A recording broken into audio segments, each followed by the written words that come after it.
সবাইকে ক্ষমা করবেন, কিন্তু দু ধরনের মানুষকে কখনো সুযোগ দেবেন না।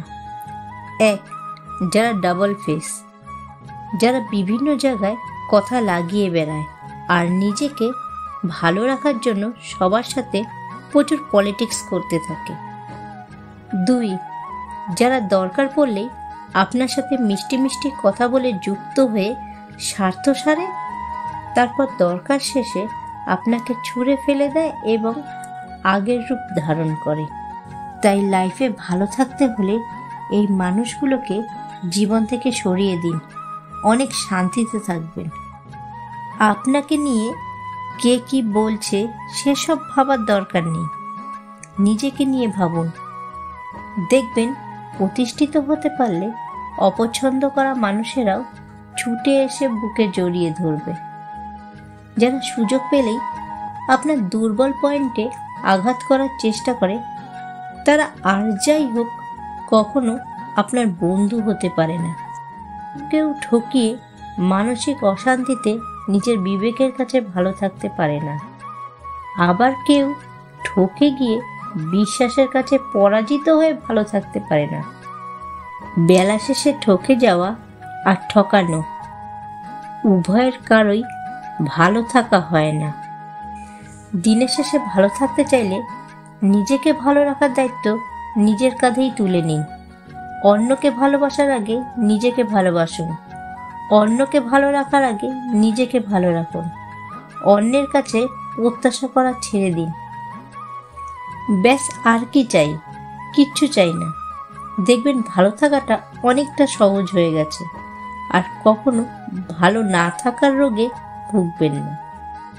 যারা চায় না যে তুমি ভালো থাকো, তাদের জন্য হলেও তুমি একটু বেশি ভালো থাকো। যারা চায় না তুমি এগিয়ে যাও, তাদের পেছাবার জন্য হলেও সব মেনে নিয়েও এগোতে থাকো। স্বপ্ন দেখো, ভেঙে পড়ো, কিন্তু আবার উঠে দাঁড়িয়ে গল্প লেখো। আকাশ পুড়ে বেরিয়ে যাওয়ার চিন্তা করো, কিন্তু সাবধান, তারা যেন না জানে। জীবনে কিছু মানুষ আসে যারা কখনো আপন হয় না, ভাড়া বাড়ির মতো। যতই যত্ন করো না কেন, তাদেরকে কখনো আপন করা যায় না।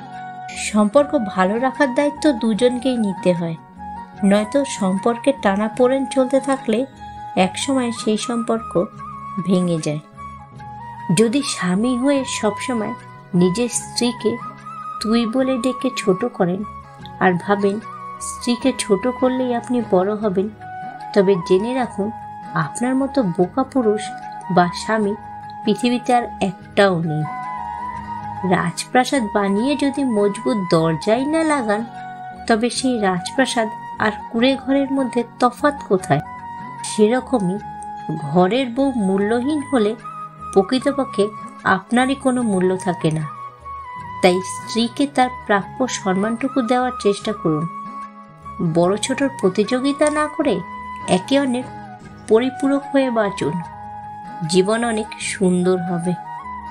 যারা ভদ্রতাকে দুর্বলতা মনে করে, তাদের জবাব দেওয়ার জন্য হলেও মাঝে মাঝে অভদ্রতা দেখাতে হয়, কারণ সবাই ভদ্রতার কদর করতে জানে না। কাউকে খুব বেশি ভালোবাসবেন না, বেশি ভালোবাসতে গেলেই সমস্যা। আপনার ওই মানুষটার প্রতি একটা আশা জন্ম নেবে, কিন্তু মানুষ বলবে যে আশা রাখা উচিত না। কিন্তু আপনিও জানেন ভালোবাসলে একটা আশা থেকেই যায় যে ওই মানুষটা আপনাকে ভালোবাসবে এবং আপনার পাশে থাকবে। বেশিরভাগ সময়ই তীব্র ভালোবাসার বিনিময়ে মানুষ তীব্র কষ্টই পায়। আপনার কষ্টের ভাগ কেউ নেবে না, আর আপনিও হিসেব করে কাউকে কখনো ভালোবাসতেও পারবেন না। তাই কাউকে ভালোবাসার আগে সাবধান। তোমার প্রচণ্ড রকমের অবহেলা সহ্য করেও যে মানুষটা তোমাকে দিনের পর দিন ভালোবাসে, কেন জানো? কারণ সেই মানুষটা তোমাকে হারাতে চায় না। আর আমরা কি করি? ওই মানুষটাকেই কষ্ট দিয়ে অন্য কারোর ভালোবাসায় নিজেকে দুঃখী করি। একটা কথা কি জানো? একমাত্র মানুষই পারে একজনকে কাঁদিয়ে অন্যজনকে হাসাতে। প্রেম তোমার জীবনে বহুবার আসবে যাবে, কিন্তু সত্যিকারের ভালোবাসা একবারই আসবে। শুধু প্রেম আর ভালোবাসার তফাৎটা তোমাকেই বুঝে নিতে হবে। নিজের পাল্লায় কখনো অন্যকে মূল্যায়ন করো না, কারণ ইঁদুরের বিবেচনায় বাঘের থেকে বিড়াল বেশি ভয়ঙ্কর। হাজারটা লড়াই করেও যখন কেউ ভাগ্যের কাছে নিদারুণভাবে অসহায়, শুধু সেই জানে পৃথিবীতে বেঁচে থাকতে চাওয়াটাও আসলে কতটা দায়। রাগকে মনে জায়গা দিলে সম্পর্ক নষ্ট হয়, অভিমানকে মনে পুষে রাখলে দূরত্ব সৃষ্টি হয়, কিন্তু সব ভুলে ক্ষমা করে দিলে প্রতিটি সম্পর্কই স্থায়ী হয়। রক্তের সম্পর্ক আর আত্মার সম্পর্ক প্রায় বিলুপ্তির পথে। এখন একমাত্র স্বার্থের সম্পর্কই জমজমাট। রাগ করে চলে গেলে ফেরানো যায়, অভিমান করে চলে গেলেও ফেরানো যায়, কিন্তু তৃতীয় ব্যক্তির টানে চলে গেলে কখনোই সেই মানুষটাকে ফেরানো যায় না। মায়া এক আজব জিনিস। কেউ কেউ এই মায়ার টানেই শেষ পর্যন্ত থেকে যায়, আবার কেউ কেউ খুব সহজেই মায়া কাটিয়ে চলে যায়। সম্পর্কের মাঝে বিচ্ছেদ আসার আগে অনেকগুলো ছোট ছোট ঝড় আসে। সময় থাকতে গুরুত্ব না দিলে হয়তো এরকমই এক ঝড়েই সব শেষ হয়ে যাবে। নিজের একান্ত কথা নিজের মধ্যেই রাখতে হয়, কারণ ভরসার হাতটা যতটা বিশ্বস্ত হোক না কেন, স্বার্থে আঘাত লাগলে রূপ বদলাতে একটুও সময় লাগে না। সত্যি বলতে পৃথিবীর নিজের বলে কেউ হয় না, এমনকি নিজের ছায়া সেও না। সে তো অন্ধকারে একা ফেলে চলে যায়, আর আমরা কি না কিছু মানুষকে নিজের বলে দাবি করে বসি। একজন মানুষ যখন ফিক্সড ডিপোজিটে রাখা সবটুকু বিশ্বাস নিগড়ে নিয়ে বিশ্বাসঘাতকতা করে আপনাকে নিঃশেষ করে দেবে, তখন থেকেই আপনার কাছে বিশ্বাস শব্দটার মৃত্যু ঘটবে। এই শহরে যেমন মেয়েদের গুণের থেকে রূপের কদর বেশি, ঠিক তেমনি দায়িত্বশীল ছেলেদের থেকে অর্থবান ছেলেদের মূল্যায়নও বেশি।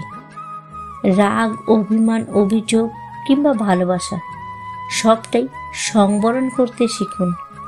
মনে রাখবেন, কোনো কিছুই অতিরিক্ত ভালো না, তাই অতিরিক্ত সব কিছু প্রকাশ করা থেকে বিরত থাকুন। কাউকে জবাব দেবার আগে 1 মিনিট সময় নিন, দেখবেন হয় জবাবটা বদলে গেছে, অথবা আর জবাব দিতে ইচ্ছেই করবে না। আমরা প্রতিটি কথার পিঠে কথা দিয়ে জিততে চাই, এটা ভুল চিন্তা। জবাব দেওয়ার চেয়ে জবাব না দেওয়াটা অনেক বেশি শক্তিশালী।